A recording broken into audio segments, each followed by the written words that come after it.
Hello, friends. This is Dave Hurwitz, executive editor at ClassicsToday.com, here with an incredibly cool disc. I've talked about this before.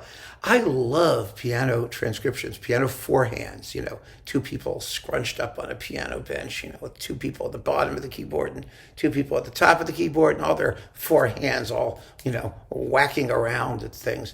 And sometimes fascinating things happen when you transcribe a big orchestral work like a symphony for the piano.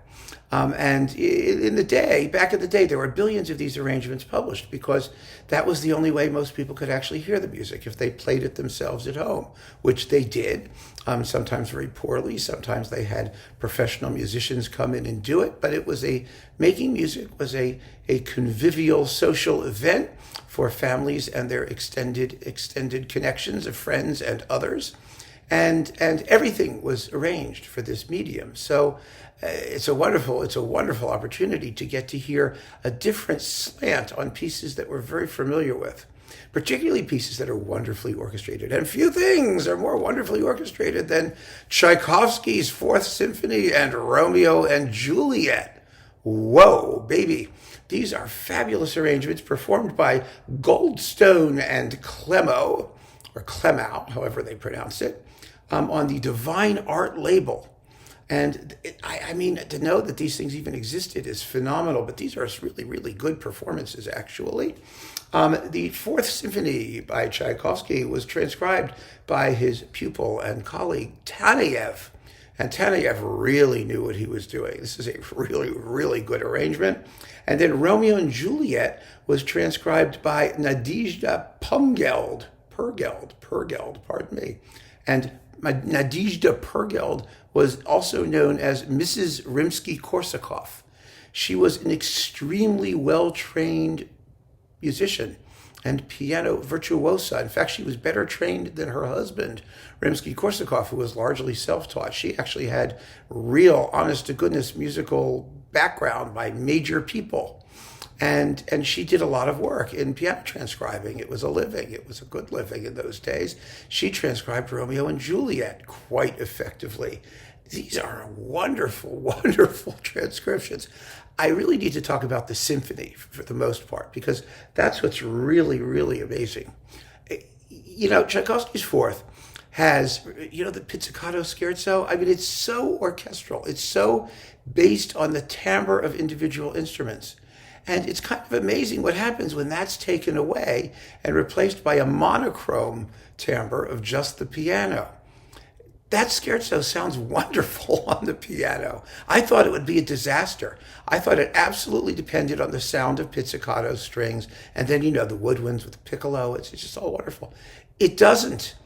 It's musically fabulous. I mean, it's the harmony that does it. And when you hear it all on one plane of tone, of timbre, as in the keyboard, you actually have a clearer sense of both the harmony and the rhythm than you do with pizzicato strings, because pizzicato strings are somewhat indefinite in sound, and when you have a wide dynamic range, you just miss things. There's stuff you don't hear. And particularly the harmony, the vertical harmonic sense of the music flits by so quickly that it barely registers, while on the piano, even at a quick tempo and even very staccato, you really hear the music that Tchaikovsky wrote. Now, I'm not saying that it's better one way or the other. What I'm saying is that it's a perfectly valid alternate view of the music, and music that I never in a billion years thought would work at the keyboard. The same is true of the first movement. I mean, the first movement has all of those wonderful woodwind arabesques in the second subject, like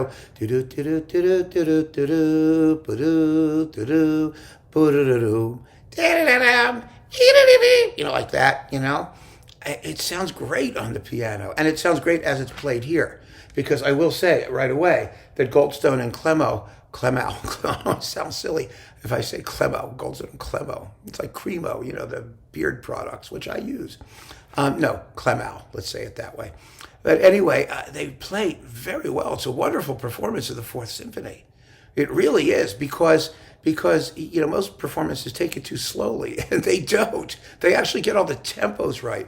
The second subject of the first movement is particularly wonderful because it really has a waltz-like lilt to it that you almost never hear. Usually the conductor slows it all down to like some trudgy tempo, and there's like little pizzicato somethings on the bottom. But here it's got da-dum, ba-dum, ba-dum, ba-dum, ba-da, boom, ba-da, ba-da, da-da-da. It waltzes along. It's just marvelous. And you actually hear, Tanayev's criticism of that, where he said, it sounded too much like ballet music. And Tchaikovsky said, who cares? It's what I meant to say. Good for him. But it's a wonderful arrangement, and it just gives you a whole new take on the music. Even the finale. I mean, the slow movement's beautiful. It's lyrical. It takes care of itself. But the finale, the finale actually works really well on the piano because it consists mostly of scales, right? Yeah, da, da, Tchaikovsky gives those to the violins, and it's very, very exciting when you can get them to play it together, like Rimsky does at a crazy tempo. But, pianos have no problem going like that. So it just sounds great. It was a wonderful, refreshing view of Tchaikovsky's Fourth Symphony here on Divine Art. I mean, I was amazed. Romeo and Juliet, well, that's a little different because that slow introduction is a little bit static. It's static in the orchestra. It's static on the piano. But once the thing gets hopping, hop it does. It really hops. I mean, you get very clear contrapuntal lines in the battle music, and the love music is appropriately lyrical. I mean, sure, you miss not having like cymbals and bass drum, and the trumpets when the trumpets in the development section, the trumpets are screaming out ba ba ba ba ba ba ba ba ba, and the orchestra's going ba da dum ba da dum ba da dum ba da, with those sledgehammer chords, and obviously it's not there. I mean, you feel the deficit more in the arrangement of Romeo and Juliet, but still, it's just really nifty. And then we get 16 numbers from Tchaikovsky's arrangement of 50 Russian folk songs, which I wish I'd heard all 50 of them. I didn't know these at all until I heard these little sniglets here, and they're wonderful. They're one of the familiar tunes, by the way. Some of those Russian folk songs, Stravinsky used one in Petrushka. You get the tune that Tchaikovsky turned into the Andante cantabile of his first string quartet. I mean, so they've chosen these things very carefully to match up with other pieces of music that you might know that employ those folk tunes. So this is just a fabulous disc for connoisseurs, for connoisseurs of Tchaikovsky.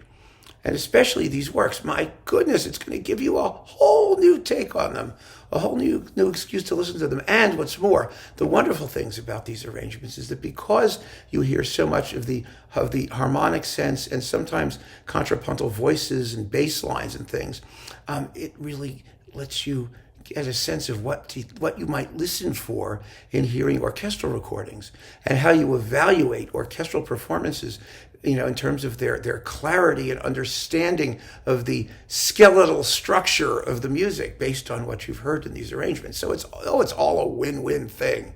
It really is. So once again, that's Goldstone and Clemmow playing fabulously Tchaikovsky's Fourth, Romeo and Juliet, and 16 of the 50 Russian folk songs on Divine Art. You want to hear this. Believe me. Keep on listening, friends. Take care.